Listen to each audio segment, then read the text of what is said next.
Hi friends, ಎಲ್ರಿಗೂ ನನ್ನ ಚಾನಲಿಗೆ ಸ್ವಾಗತ. ಈ ವಿಡಿಯೋನ ಫಸ್ಟ್ ಟೈಮ್ ನೋಡ್ತಿದ್ರೆ ಪ್ಲೀಸ್ ಸಬ್ಸ್ಕ್ರೈಬ್ ಆಗಿ ನನ್ನ ಚಾನಲನ್ನು, ಹಾಗೆ ಬೆಲ್ ಬಟನನ್ನು ಒತ್ತಿ.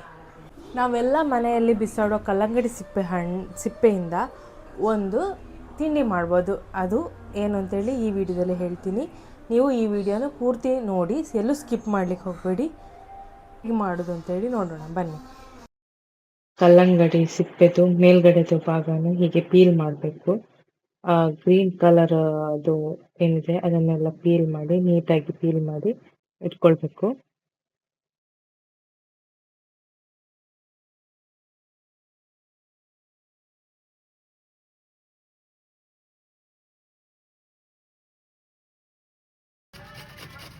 ನೆಕ್ಸ್ಟ್ ಸ್ಟೆಪ್, ಇದನ್ನು ಚೆನ್ನಾಗಿ ತುರಿಬೇಕು.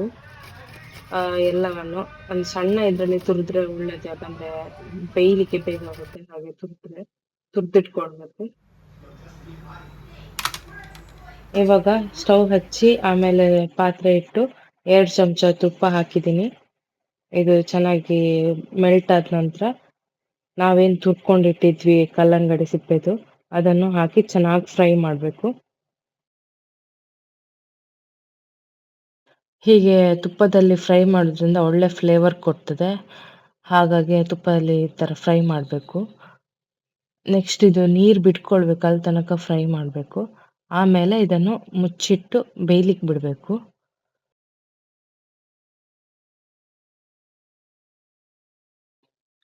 ಆವಾಗವಾಗ ಒಂದು ಸ್ವಲ್ಪ ಕೈ ಆಡಿಸ್ತಾ ಇರ್ಬೇಕು, ಇಲ್ಲಾಂದ್ರೆ ಅಡಿ ಹಿಡ್ಕೊಳ್ಬಾರ್ದು. ಅದಕ್ಕೋಸ್ಕರ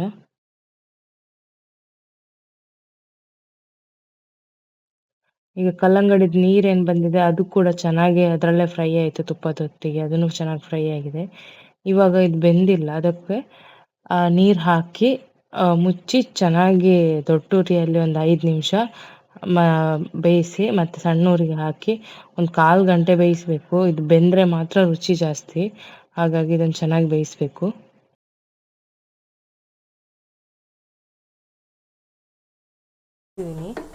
ಒಂದು 20 to 25 ಮಿನಿಟ್ಸ್ ಹೀಗೆ ಬೇಯಿಸಿದ್ದೀನಿ.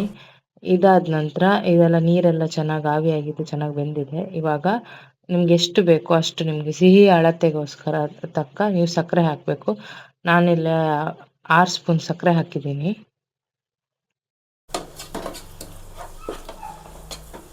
ಕಲಡಿಸ್ತಿದ್ದೀನಿ. ಇದೀಗ ಸಕ್ಕರೆ ನೀರು ಬಿಟ್ಟು ಅದರೊಟ್ಟಿಗೆ ಇದು ಚೆನ್ನಾಗಿ ಬೆಂದರೆ ಸೂಪರ್ ಆದ ಕಲ್ಲಂಗಡಿ ಹಲ್ವಾ ರೆಡಿ.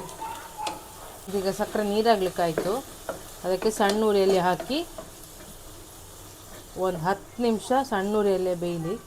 2 ನಿಮಿಷ ಆದ ನಂತರ ನಾನಿಲ್ಲಿ ಒಂದು ಸ್ವಲ್ಪ ಏಲಕ್ಕಿ ಪುಡಿ ತಗೊಂಡಿದ್ದೀನಿ. ಏಲಕ್ಕಿ ಪುಡಿ ತಗೊಂಡು ಮಿಕ್ಸ್ ಮಾಡಿ, ಅದು ಏಲಕ್ಕಿ ಫ್ಲೇವರ್ ಬಂದರೆ ತುಂಬ ಚೆನ್ನಾಗಿರುತ್ತೆ ಅಂತೇಳಿ ಏಲಕ್ಕಿ ಪುಡಿ ಹಾಕಿದ್ದೀನಿ. ಇನ್ನೊಂದು ಸೈಡಲ್ಲಿ ತುಪ್ಪದ ಒಗ್ಗರಣೆ ಹಾಕಲಿಕ್ಕೆ ರೆಡಿ ಮಾಡಿಕೊಂಡೆ. ಇದಕ್ಕೊಂದು ಸ್ವಲ್ಪ ತುಪ್ಪ ಹಾಕಿ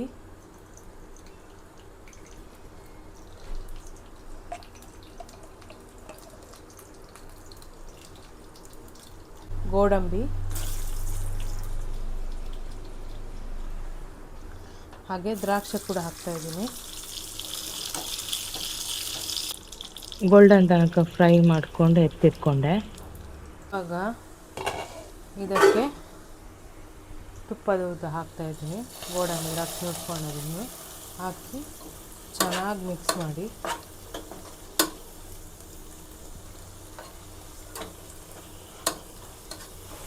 ನೋಡಿ ಎಷ್ಟು ಚೆನ್ನಾಗಿ ಕಲರ್ ಬಿಟ್ಕೊಂಡು ಬಂದಿದೆ ಅಂತೇಳಿ. ಕಾಶಿ ಹಲ್ವಾ ರೇಂಜಲ್ಲಿ ತುಂಬ ಚೆನ್ನಾಗಿ ಬಂದಿದೆ. ಟೇಸ್ಟ್ ಕೂಡ ಹಾಗೆ ಇರುತ್ತೆ. ಇವಾಗ ಏನು ತುಪ್ಪ ನಾವು ಹಾಕಿದ್ದೀವೋ ಅದೆಲ್ಲ ಸೈಡಿಗೆ ಬಿಟ್ಕೊಂಡು ಬರಬೇಕು. ಸಕ್ಕರೆ ಚೆನ್ನಾಗಿ ಕರಗಿ ಅದರೊಟ್ಟಿಗೆ ಮಿಕ್ಸ್ ಆಗಿದೆ. ಹಾಗೆ ಚೆನ್ನಾಗಿ ಅದು ಸ್ವಲ್ಪ ಸೈಡ್ ಬಿಟ್ಟು ಬರೋ ತನಕ ಒಂದು 5 ನಿಮಿಷನ ಸಣ್ಣ ಉರಿಯಲ್ಲಿ ಬೇಯಿಸಬೇಕು. ಚೆನ್ನಾಗಿ ಸೈಡೆಲ್ಲ ಬಿಟ್ಕೊಂಡು ಬಂದಿದೆ. ಸಕ್ಕರೆ ಅದರೊಟ್ಟಿಗೆ ಚೆನ್ನಾಗಿ ಇದಾಗಿದೆ, ಬ್ಲೆಂಡ್ ಆಗಿದೆ. ಇವಾಗ ಇದು ರೆಡಿ ಆಯಿತು. ಬೇಕಾದ್ರೆ ನೋಡಿ ತುಪ್ಪ ಎಲ್ಲ ಸೈಡಿಗೆ ಬಿಟ್ಕೊಂಡು ಬರ್ತಾಯಿದೆ. ನೋಡಿ ಎಷ್ಟು ಚೆನ್ನಾಗಿ ತುಪ್ಪ ಬಿಟ್ಕೊಂಡು ಬರ್ತಾಯಿದೆ. ಇಷ್ಟಾದರೆ ಸಾಕು, ಆಫ್ ಮಾಡಿ. ಇವಾಗ ಒಂದು ಪಾತ್ರೆಗೆ ಸರ್ವ್ ಮಾಡಿ ಇಟ್ಕೊಂಡೆ. ಬಿಸಿ ಬಿಸಿಯಾಗೂ ತಿಂದರೂ ಚೆನ್ನಾಗಿರುತ್ತೆ ಮತ್ತು ಕೋಲ್ಡ್ ಆಗಿ ತಿಂದರೂ ಚೆನ್ನಾಗಿರುತ್ತೆ ಇದು. ತುಂಬ ಈಸಿ ವೇಯಲ್ಲಿ ಈ ಹಲ್ವಾ ಕಲ್ಲಂಗಡಿ ಹಲ್ವಾ ಮಾಡ್ಬೋದು. ನಿಮಗೆಲ್ಲ ಈ ರೆಸಿಪಿ ಇಷ್ಟ ಆಗಿದೆ ಅಂತೇಳಿ ಅಂದ್ಕೊಂಡಿದ್ದೇನೆ. ಇಷ್ಟ ಆಗಿದ್ದಲ್ಲಿ ಪ್ಲೀಸ್ ಲೈಕ್ ಮತ್ತು ಶೇರ್ ಮಾಡಿ ಹಾಗೆ ಸಬ್ಸ್ಕ್ರೈಬ್ ಮಾಡಿ. Thank you.